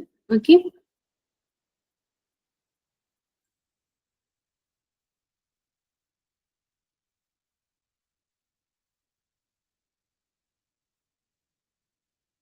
ഇപ്പൊ ഫീഡ്ബാക്കിൽ നമ്മൾ നോക്കുമ്പോൾ ഫീഡ്ബാക്കിന് കുറച്ച് സ്റ്റെപ്പുകളുണ്ട്. Formulating the plan of action for the given feedback. First നമ്മൾ എന്ത് ചെയ്യണം? ഫീഡ്ബാക്കിന് ആവശ്യമായിട്ടുള്ള പ്ലാൻ നമ്മൾ ക്രിയേറ്റ് ചെയ്യണം അല്ലെ. എന്നിട്ട് എന്ത് ചെയ്യണം? ആ ഒരു പ്ലാന് നമ്മൾ ഇംപ്ലിമെന്റ് ചെയ്യണം. പിന്നെ എന്ത് ചെയ്യണം? എത്രത്തോളം നമ്മൾ കൊടുത്ത ഫീഡ്ബാക്ക് എത്രത്തോളം എഫക്റ്റീവ് ആയിട്ടുണ്ട് എന്നുള്ളത് അസസ് ചെയ്യണം. അസസ് ചെയ്തതിന് ശേഷം നമ്മൾ എന്ത് ചെയ്യണം? Incorporating small changes needed in the learning മെത്തേഡിൽ എന്തെങ്കിലും ചേഞ്ചസ് ഉണ്ടെങ്കിൽ അതൊക്കെ വരുത്തണം. പിന്നെ എന്ത് ചെയ്യുക? Re assessment of the student achievement. വീണ്ടും ഫീഡ്ബാക്ക് പ്രൊവൈഡ് ചെയ്യുക. ഇത് നമ്മൾ മെയിൻലി യൂസ് ചെയ്യുന്ന എന്താണ്, നിങ്ങൾക്ക് ഒന്നുകൂടെ പ്രോപ്പർ ആയിട്ട് ഈ ഒരു സ്റ്റെപ്പുകൾ മനസ്സിലാക്കണമെങ്കിൽ ഏറ്റവും നല്ലത് എന്താ, നമ്മുടെ തന്നെ ടീച്ചിങ് എന്നുള്ള ആ ഒരു പ്രൊഫഷൻ എടുക്കുകയാണെങ്കിൽ നമ്മുടെ 3rd സെമ്മിൽ ചെയ്യുന്ന ഒരു പ്രോസസ്സ് ഉണ്ട്. ഇതിന്റെ ഒരു പ്രാക്ടിക്കൽ ആയിട്ട് നമ്മൾ ചെയ്യുന്നതാണ്. എന്ത് ചെയ്യും, ഓരോ ക്ലാസ്സിലെയും കുട്ടികളെ നമ്മുടെ വീട് സ്റ്റുഡൻസിനെ ചെറിയ ചെറിയ ഗ്രൂപ്പുകളാക്കി തിരിക്കും. എന്നിട്ട് ആ ഒരു ഗ്രൂപ്പിൽ ഒരാള് എന്ത് ചെയ്യുക, ഒരു പോർഷൻസ് പഠിപ്പിക്കുക, ഒരു ചെറിയ ടോപ്പിക് പഠിപ്പിക്കുക. ബാക്കിയുള്ള സ്റ്റുഡൻസ് എന്ത് ചെയ്യും, ഇപ്പൊ 5 സ്റ്റുഡൻസ് ഉള്ള ഒരു ഗ്രൂപ്പ് ആണെങ്കിൽ അതിൽ ഒരു സ്റ്റുഡന്റ് എന്ത് ചെയ്യും, ടീച്ച് ചെയ്യും, ബാക്കിയുള്ളവർ സ്റ്റുഡൻസ് ആയിട്ട് ഓഡിയൻസ് ആയിട്ട് നിൽക്കും. എന്നിട്ട് അവരെങ്ങനെ കറക്റ്റ് ചെയ്യും, എന്തൊക്കെ അവരുടെ ടീച്ചിങ്ങിൽ എന്തൊക്കെ ചേഞ്ചസ് ആണ് വരുത്തേണ്ടത് എന്നുള്ളത് പ്രോപ്പർ ആയിട്ടുള്ള ഫീഡ്ബാക്ക് അവർക്ക് ഇങ്ങനെ പ്രൊവൈഡ് ചെയ്തുകൊണ്ടിരിക്കും. ആ സെയിം സംഭവത്തിന് തന്നെയാണ് ഇവിടെ നിങ്ങൾക്ക് ഒന്നുകൂടെ അണ്ടർസ്റ്റാൻഡ് ചെയ്യാൻ അല്ലെങ്കിൽ ഒന്നുകൂടെ കാര്യങ്ങൾ പ്രോപ്പർ ആയിട്ട് മനസ്സിലാക്കാൻ വേണ്ടി ആ ഒരു സെറ്റപ്പ് നിങ്ങൾ എന്ത് ചെയ്യുക, ഓർക്കുക. ഓക്കെ, അപ്പൊ എന്ത് ചെയ്യാണ്, നമ്മൾ ക്ലാസ് എടുക്കും, നമ്മളോട് എന്ത് പറയും, ഒരു 5 മിനിറ്റ്സിന്റെ ക്ലാസ് പ്രൊവൈഡ് ചെയ്യാൻ വേണ്ടി പറയും. അപ്പൊ നമ്മൾ എന്ത് ചെയ്യും, formulating the plan of actions four the given okay, providing feedback അല്ലെ. നമ്മളൊരു ക്ലാസ് എടുത്തു, നമ്മൾ ക്ലാസ് എടുത്തു കഴിഞ്ഞാൽ നമുക്ക് ഓഡിയൻസ് ആയി നിൽക്കുന്ന നമ്മുടെ സ്റ്റുഡൻസ് എന്ത് ചെയ്യും, നമുക്കൊരു ഫീഡ്ബാക്ക് പ്രൊവൈഡ് ചെയ്യും. ആ ഫീഡ്ബാക്കിന് ബേസ് ചെയ്തിട്ട് നമ്മൾ എന്ത് ചെയ്യും, ഒരു പ്ലാൻ ഓഫ് ആക്ഷൻ ഉണ്ടാക്കൂലേ. അതായത് ആ ഒരു ഫീഡ്ബാക്കിൽ ചിലപ്പോൾ ഞാൻ എന്ത് പറഞ്ഞിട്ടുണ്ടാവും, നീ ഇടയ്ക്കിടയ്ക്ക് ഇങ്ങനെ എന്ത് ചെയ്യുന്നുണ്ട്, നിർത്തുന്നുണ്ട്, അങ്ങനെ ചെയ്യരുത്, ഒന്നുകൂടെ ഫ്ലുവന്റ് ആയിട്ട് നീ ചെയ്യണം, അല്ലെങ്കിൽ നീ ക്ലാസ് എടുക്കുമ്പോൾ ഓവറായിട്ട് ആക്ഷൻസും കാര്യങ്ങളൊക്കെ വരുന്നുണ്ട്, അപ്പൊ അതൊന്ന് ശ്രദ്ധിക്കണം. അങ്ങനെ ഒരു കാര്യങ്ങൾ അല്ലെങ്കിൽ എന്ത് പറഞ്ഞിട്ടുണ്ടായിരിക്കും, ബ്ലാക്ക് ബോർഡ് യൂസ് ചെയ്യുന്നത് വളരെ കുറവാണ്, കുറച്ചുകൂടെ നല്ല രീതിക്ക് ബ്ലാക്ക് ബോർഡിലൊക്കെ എഴുതിയാലല്ലേ കുട്ടികൾക്ക് പ്രോപ്പർ ആയിട്ട് മനസ്സിലാവും. അങ്ങനെ ഒരു ഫീഡ്ബാക്ക് പ്രൊവൈഡ് ചെയ്തിട്ടുണ്ടാവും അല്ലെ. അപ്പൊ ആ ഒരു പ്രൊവൈഡ് ചെയ്ത ഫീഡ്ബാക്കിനെ ബേസ് ചെയ്തുകൊണ്ട് ഞാൻ എന്ത് ചെയ്യണം, എന്തൊക്കെയാണ് ചേഞ്ചസ് വരുത്തേണ്ടത്, അതായത് formulating the plan of actions four the given feedback. അതായത് എനിക്ക് കിട്ടിയിട്ടുള്ള ആ ഒരു ഫീഡ്ബാക്കിന് ഞാൻ എന്ത് ചെയ്യണം, ഒരു പ്ലാൻ ഓഫ് ആക്ഷൻസ് ഞാൻ ക്രിയേറ്റ് ചെയ്യണം. എന്തൊക്കെയാണ്, എവിടേക്കാണ് ഞാൻ ചേഞ്ച് ചെയ്യേണ്ടത്, എങ്ങനെയാണ് ഞാൻ അതിന് മാറ്റങ്ങൾ വരുത്തേണ്ടത് എന്നുള്ളത്. എന്നിട്ട് അതിന് ആ ഒരു ചേഞ്ചസ് വരുത്തിയതിന് എന്ത് ചെയ്യണം, implement to plan into action. അതായത് ആ ഒരു പ്ലാന് ഞാൻ എന്ത് ചെയ്യണം, ആക്ഷനിലോട്ട് കൊണ്ടുവരണം. അതായത് ഞാൻ വീണ്ടും പ്രാക്ടീസ് ചെയ്യുന്ന സമയത്തൊക്കെ ഞാൻ എന്ത് ചെയ്യണം, ആ ഒരു പ്രോബ്ലംസ് ഒക്കെ മാക്സിമം അവോയ്ഡ് ചെയ്യുന്ന രീതിക്ക് എന്ത് ചെയ്യണം, ഞാൻ ക്ലാസ്സുകൾ പ്രൊവൈഡ് ചെയ്യണം. Assessing the effectiveness of the given feedback, അതായത് അവർ തന്നിട്ടുള്ള ആ ഒരു ഫീഡ്ബാക്ക് എത്രത്തോളം എഫക്റ്റീവ് ആയിട്ടുണ്ട് എന്നുള്ളത് ഞാൻ ചെക്ക് ചെയ്യണം. Okay, incorporating small changes needed in the learning method. നമ്മുടെ ലേണിംഗ് മെത്തേഡിൽ വേണ്ട ചെറിയ ചെറിയ ചേഞ്ചസ് ഒക്കെ കൊണ്ട് നമ്മൾ എന്ത് ചെയ്യണം, ഇൻക്ലൂഡ് ചെയ്യുന്നത് അല്ലെ. പിന്നെ എന്ത് ചെയ്യുക, വീണ്ടും അസസ് ചെയ്യുക, assessing and re assessing of students achievement. ഇപ്പൊ ഇവിടെ സ്റ്റുഡൻസ് അച്ചീവ്മെന്റ് ആണ് അല്ലെ, അവിടെയും നമ്മൾ എന്താണ്, നമ്മൾ ടീച്ചർ സ്റ്റുഡൻസ് ആണ്, സ്റ്റുഡന്റ് ടീച്ചർ ആണ് അല്ലെ. നമ്മുടെ ടീച്ചിങ്ങിൽ ആവശ്യമായിട്ടുള്ള അച്ചീവ്മെന്റുകൾ വീണ്ടും അസസ് ചെയ്യുക എന്നുള്ളതാണ്. ഇനിയിപ്പോൾ ഇതൊരു സ്റ്റുഡൻസിന്റെ ബേസിസിൽ, ടീച്ചിങ്ങിന്റെ ബേസിസിൽ അങ്ങനെയാണ് വരിക. സ്റ്റുഡൻസിന്റെ ബേസിസിൽ വരുമ്പോൾ എന്താണ്, നമ്മൾ കുട്ടികൾക്ക് ഒരു ഫീഡ്ബാക്ക് പ്രൊവൈഡ് ചെയ്യും. ആ ഒരു ഫീഡ്ബാക്ക് എന്ത് ചെയ്യണം, ഫീഡ്ബാക്കിന്റെ ബേസിസിൽ നീ എഴുതുമ്പോൾ കുറച്ചുകൂടി ശ്രദ്ധിക്കണം, പാരഗ്രാഫുകളായി ടീച്ച് ചെയ്താൽ നോക്കണം. അങ്ങനെയുള്ള ഒരു ഫീഡ്ബാക്കാണ് പ്രൊവൈഡ് ചെയ്യുന്നതെന്നുണ്ടെങ്കിൽ എന്ത് ചെയ്യുക, അവര് അതിനാവശ്യമായിട്ടുള്ള ഒരു പ്ലാൻ, അതിൽ എന്തൊക്കെ ചേഞ്ചസ് വരുത്തേണ്ടതെന്നുള്ളതിനുള്ള ഒരു പ്ലാൻ, ആ ഒരു ഫീഡ്ബാക്കിനെ ചെയ്തിട്ടുള്ള പ്ലാനുകൾ എന്ത് ചെയ്യും, അവർ ഫോർമുലേറ്റ് ചെയ്യൂല. അല്ലെങ്കിൽ കുറച്ചുകൂടി പോയിന്റ്സ് ഇൻക്ലൂഡ് ചെയ്യണം എന്നാണ് ഞാൻ പറഞ്ഞിട്ടുള്ളതെന്നുണ്ടെങ്കിൽ അതിനെ ബേസ് ചെയ്തിട്ടുള്ള പ്ലാനുകൾ അവർ ഫോർമുലേറ്റ് ചെയ്യും. അത് എന്ത് ചെയ്യും, അവർ ആക്ഷനിലോട്ട് കൊണ്ടുവരും. ആക്ഷനിലോട്ട് എത്രത്തോളം കൊണ്ടുവന്ന്, എത്രത്തോളം ഞാൻ ഇംപ്ലിമെന്റ് ചെയ്തിട്ടുണ്ട് എന്നുള്ളത് അവർ അസസ് ചെയ്യും. അസസ് ചെയ്തതിന് ശേഷം വീണ്ടും എന്തെങ്കിലും ചേഞ്ചസ് വേണമെങ്കിൽ അതൊക്കെ അവരുടെ ആ ഒരു ലേണിംഗിൽ അവർ കൊണ്ടുവരും. വീണ്ടും എന്ത് ചെയ്യും, അവര് അസസ്മെന്റ് നടത്തും, വീണ്ടും ഫീഡ്ബാക്ക് പ്രൊവൈഡ് ചെയ്യും. ആ ഒരു ലെവലിലാണ് ഫീഡ്ബാക്ക് എന്ന് പറഞ്ഞിട്ടുള്ള ആ ഒരു പ്രോസസ്സ് നടക്കുന്നത്. അതായത് ഒരു സൈക്ലിക് പ്രോസസ് ആണ്, ഒരു നെവർ എൻഡിങ് പ്രോസസ് ആണെന്ന് പറയുന്നത്. അപ്പൊ നമ്മൾ കുട്ടികൾക്ക് നമ്മൾ കൊടുക്കുന്ന ഫീഡ്ബാക്കിനനുസരിച്ചിട്ട് അവരുടെ ലേണിംഗിൽ മാറ്റങ്ങൾ വരുത്തും. വീണ്ടും നമ്മൾ അവർക്ക് ഫീഡ്ബാക്ക് പ്രൊവൈഡ് ചെയ്യും. അങ്ങനെ അവരുടെ ലേണിംഗിലായിക്കോട്ടെ അല്ലെങ്കിൽ അവരുടെ ബിഹേവിയറിലായിക്കോട്ടെ എല്ലാത്തിനും നമുക്ക് മോഡിഫിക്കേഷൻസ് കൊണ്ടുവരാൻ വേണ്ടിയിട്ട് പറ്റും അല്ലെ. അത്രയും കാര്യങ്ങളാണ് സ്റ്റെപ്സ് അല്ലെങ്കിൽ പ്രോസസ്സസ് ഇൻ ഫീഡ്ബാക്ക് എന്ന് പറഞ്ഞ പോർഷനിൽ നമുക്ക് നോക്കാനുള്ളത് കേട്ടോ. നെക്സ്റ്റ് നമുക്ക് നോക്കാനുള്ളത് feedback process in formative assessment എന്നുള്ളതാണ്. ഫോർമേറ്റീവ് അസസ്മെന്റിൽ എങ്ങനെയാണ് ഫീഡ്ബാക്ക് വർക്ക് ചെയ്യുന്നത് എന്നാണ് നമ്മൾ നോക്കുന്നത് കേട്ടോ.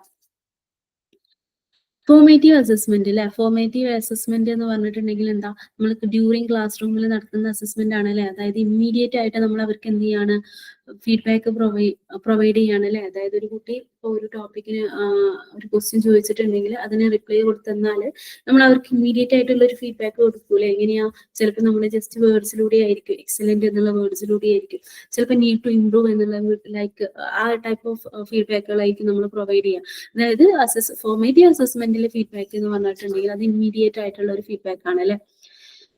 Supervising students learning after feedback. നമ്മളൊരു ഫീഡ്ബാക്ക് കൊടുത്തതിന് ശേഷം നമ്മൾ എന്ത് ചെയ്യും, കുട്ടികളെ നമ്മളൊന്ന് വാച്ച് ചെയ്യും അല്ലെ, അവരെന്താണ് ആ ഒരു ഫീഡ്ബാക്കിൽ എങ്ങനെയാണ് എടുക്കുന്നത് എന്നുള്ളത്. Teacher review students learning and if needed to undertake reteaching. അതായത് പിന്നീട് നമ്മൾ ടീച്ചേഴ്സ് എന്ത് ചെയ്യും, കുട്ടികളിൽ എന്തെങ്കിലും കുട്ടികൾക്ക് അത് പ്രോപ്പറായിട്ട് മനസ്സിലായിട്ടുണ്ടോ, എന്തെങ്കിലും റീടീച്ച് ചെയ്യേണ്ട ആവശ്യമുണ്ടോ എന്നുള്ളതൊക്കെ ഒന്ന് ചെക്ക് ചെയ്യും അല്ലെ. ഓക്കെ.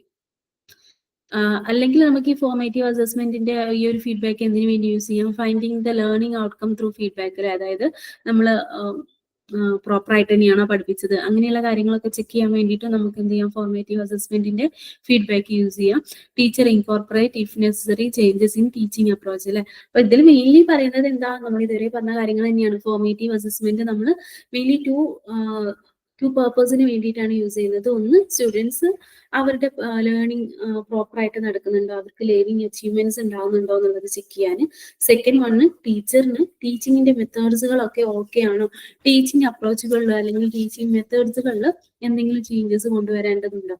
ഈ രണ്ട് കാര്യങ്ങൾക്ക് വേണ്ടിയിട്ടാണ് നമ്മൾ എന്ത് ചെയ്യുന്നത്, ഫോർമേറ്റീവ് അസസ്മെന്റ് മെയിൻലി യൂസ് ചെയ്യുന്നത്. അത് തന്നെയാണ് ഈ ഒരു ടാബുലാർ കോളത്തിലും പറഞ്ഞിട്ടുള്ളത് കേട്ടോ. ഇനി നെക്സ്റ്റ് നമ്മൾ യൂസ് ചെയ്യുന്നത് ഫീഡ്ബാക്ക് സ്ട്രാറ്റജീസിനെ കുറിച്ചിട്ടാണ്.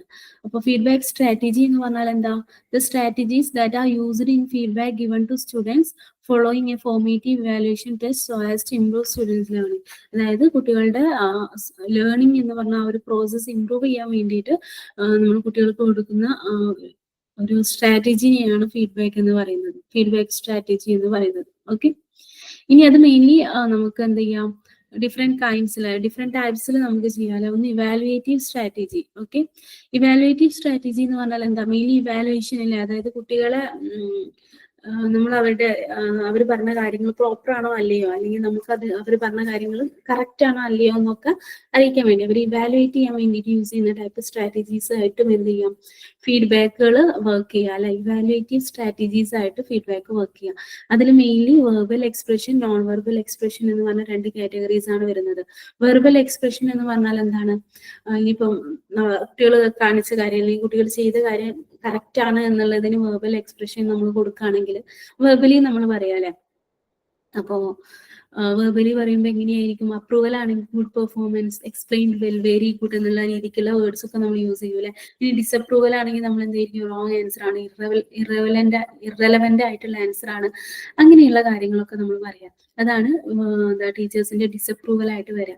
അതായത് മെയിൻലി നമുക്ക് വെർബലി എന്ത് ചെയ്യാം, നമ്മുടെ ഇവാലുവേഷൻ അല്ലെങ്കിൽ നമ്മുടെ ആ ഒരു ഫീഡ്ബാക്ക് പ്രൊവൈഡ് ചെയ്യാം. അല്ലെങ്കിൽ നോൺ വെർബലിയും നമുക്ക് എന്ത് ചെയ്യാം, ഫീഡ്ബാക്ക് പ്രൊവൈഡ് ചെയ്യാം അല്ലെ. നോൺ വെർബലി നമ്മൾ കൊടുക്കുമ്പോൾ അപ്രൂവൽ ആണ്, ടീച്ചർ അപ്രൂവ് ചെയ്തിട്ടുള്ളതാണെന്നുണ്ടെങ്കിൽ എങ്ങനെയായിരിക്കും, നമ്മളിങ്ങനെ കുട്ടികളോട് ക്വസ്റ്റ്യൻ ചോദിച്ചു, കുട്ടികൾ എന്ത് ചെയ്തു, ആൻസർ പ്രൊവൈഡ് ചെയ്തു. ഇപ്പൊ നമ്മൾ ഫീഡ്ബാക്ക് ആയിട്ട് വെർബലിയാണ്, നോൺ വെർബലിയാണ് നമ്മൾ കൊടുക്കുന്നതെന്നുണ്ടെങ്കിൽ എങ്ങനെയായിരിക്കും, നമ്മളിങ്ങനെ തലയ്ക്കാട്ടും അല്ലെ, അല്ലെങ്കിൽ ചിരിക്കും, ക്ലാപ്പ് ചെയ്യും. അതൊക്കെ എന്താണ്, വേർഡ്സ് യൂസ് ചെയ്യാത്തതാണ് അല്ലെ, അതായത് നോൺ വെർബൽ എക്സ്പ്രഷൻ ആണ്. ഇനി ഡിസപ്രൂവൽ ആണെങ്കിൽ എന്തായിരിക്കും, ശരിയായിട്ടില്ല എന്നുള്ള രീതിക്ക് നമ്മുടെ ഫേസിൽ എക്സ്പ്രഷൻസ് വരിക, അങ്ങനെയുള്ള കാര്യങ്ങളൊക്കെയാണ് ഡിസപ്രൂവൽ ആയിട്ട് നമ്മൾ വരിക അല്ലെ. അപ്പൊ ഇങ്ങനെ ഇവാലുവേഷൻ ചെയ്യാൻ വേണ്ടിയിട്ടും ഇവാലുവേറ്റീവ് സ്ട്രാറ്റജീസ് ആയിട്ട് ഫീഡ്ബാക്ക് എന്ത് ചെയ്യുന്നുണ്ട്, വർക്ക് ചെയ്യുന്നുണ്ട്. അല്ലെങ്കിൽ ഡിസ്ക്രിപ്റ്റീവ് ഫീഡ്ബാക്ക് സ്ട്രാറ്റജി ഉണ്ട് അല്ലെ. ഇതിനു മുമ്പ് പറഞ്ഞ ഇവാലുവേറ്റീവ് ആണെങ്കിൽ നമ്മൾ ഒരൊറ്റ പെർട്ടിക്കുലർ സെന്റൻസ് വെച്ചിട്ടാണ് നമ്മൾ ചെയ്തത്, ഒരൊറ്റ വേർഡ്സ് മാത്രമാണ് നമ്മൾ യൂസ് ചെയ്തത്, സെന്റൻസ് അല്ല സോറി, വേർഡ്സ് ആണ് യൂസ് ചെയ്തത്. ബട്ട് ഡിസ്ക്രിപ്റ്റീവ് ഫീഡ്ബാക്ക് സ്ട്രാറ്റജി ആണെങ്കിൽ എന്തായിരിക്കും, ഒന്നുകൂടെ പ്രോപ്പർ ആയിട്ട് നമ്മൾ ഫീഡ്ബാക്ക് പ്രൊവൈഡ് ചെയ്യായിരിക്കും അല്ലെ. അത് ഡിഫറെന്റ് ടൈപ്സിലുണ്ട്. എന്തൊക്കെയാ, telling the students his or telling the students the irrespective or irresponse of is correct or, one second, okay, telling the students his or their responses is correct or wrong എന്നാണ് കേട്ടോ. ഇവിടെ ചെറിയൊരു mistake ഉണ്ട് കേട്ടോ. Okay, his or their response is their എന്നാണ് കേട്ടോ. Their response is correct or wrong എന്നാണ് കേട്ടോ. അതായത് നമുക്ക് ഡയറക്റ്റ് ആയിട്ട് എന്ത് ചെയ്യാം, കുട്ടികളോട് പറയാം അല്ലെ, നീ ചെയ്ത് ശരിയായിട്ടില്ല, ഒന്നുകൂടെ ഇമ്പ്രൂവ് ചെയ്യുന്നുണ്ട്, പ്രോപ്പർ ആയിട്ടുള്ള ആൻസർ അല്ല, അങ്ങനെ ഡയറക്റ്റ് ആയിട്ട് നമുക്ക് എന്ത് ചെയ്യാം, കുട്ടിയോട് പറയാം അല്ലെ. അതൊന്നുകൂടെ മെക്കാനിക്കലാണ്, അതിലെന്തില്ല, കുറച്ചുകൂടെ ഒരു പ്രൊആക്റ്റീവ്നെസ് കുറവാണ് അല്ലെ. നമ്മൾ പ്രോപ്പർ ആയിട്ടുള്ള രീതിക്ക് എല്ലാവർക്കും എന്ത് ചെയ്തിട്ടുള്ളത്, ഫീഡ്ബാക്ക് പ്രൊവൈഡ് ചെയ്തിട്ടുള്ളത്. സെക്കൻഡ് വണ് നമുക്ക് എന്ത് ചെയ്യാം, stating why an answer is wrong അല്ലെ. എന്തുകൊണ്ടാണ് അസസ് ചെയ്യുന്ന സമയത്ത് നമുക്ക് ഫീഡ്ബാക്ക് എന്ത് ചെയ്യാം. ഇപ്പൊ മെയിൻലി ഇപ്പൊ ക്വസ്റ്റ്യൻ പേപ്പറിലൊക്കെ നമുക്ക് ക്വസ്റ്റ്യൻ പേപ്പറിലൊക്കെ കുട്ടികൾ എഴുതിയ ആൻസറിനെ ബേസ് ചെയ്തിട്ട് നമ്മൾ മാർക്ക് ഇട്ടു, എന്നിട്ട് നമുക്ക് അവർക്ക് ഒരു ഫീഡ്ബാക്ക് അവിടെ എഴുതി വെക്കാലെ, എന്തുകൊണ്ടാണ് ഇവിടെ ഈ ഒരു പോർഷനിൽ നിങ്ങൾക്ക് മാർക്ക് കുറഞ്ഞത് എന്നുള്ളത് നമുക്ക് നല്ല രീതിക്ക് എക്സ്പ്ലെയിൻ ചെയ്തിട്ട് എഴുതി വെക്കാം അല്ലെ. അല്ലെങ്കിൽ എന്തൊക്കെ മിസ്റ്റേക്സ് ആണ് വന്നിട്ടുള്ളത്, എങ്ങനെ അതിനെ അവോയ്ഡ് ചെയ്യാം, എങ്ങനെ റെക്ടിഫൈ ചെയ്യാം, അങ്ങനെയുള്ള ഒരു ഡിസ്ക്രിപ്റ്റീവ് ഫോർമാറ്റിൽ നമുക്ക് ഫീഡ്ബാക്ക് എന്ത് ചെയ്യാം, പ്രൊവൈഡ് ചെയ്യാം. അത് അവരെന്ത് ചെയ്യും, ഇംപ്രൂവ് ചെയ്യാൻ വേണ്ടിയിട്ട് ഹെൽപ്പ് ചെയ്യും അല്ലെ. നെക്സ്റ്റ് എന്താണ്, നെക്സ്റ്റ് വരുന്നത് stating what students have and what they have not achieved അല്ലെ. അതായത് കുട്ടിക്ക് പറഞ്ഞു കൊടുക്കാം നിങ്ങൾ ഏത് ലെവലിലാണ് അവർ എന്നുള്ളത് അല്ലെ. How far the students achieved the goal എന്നുള്ളതാണ് ഈ ഒരു ക്വസ്റ്റ്യനിൽ വരിക.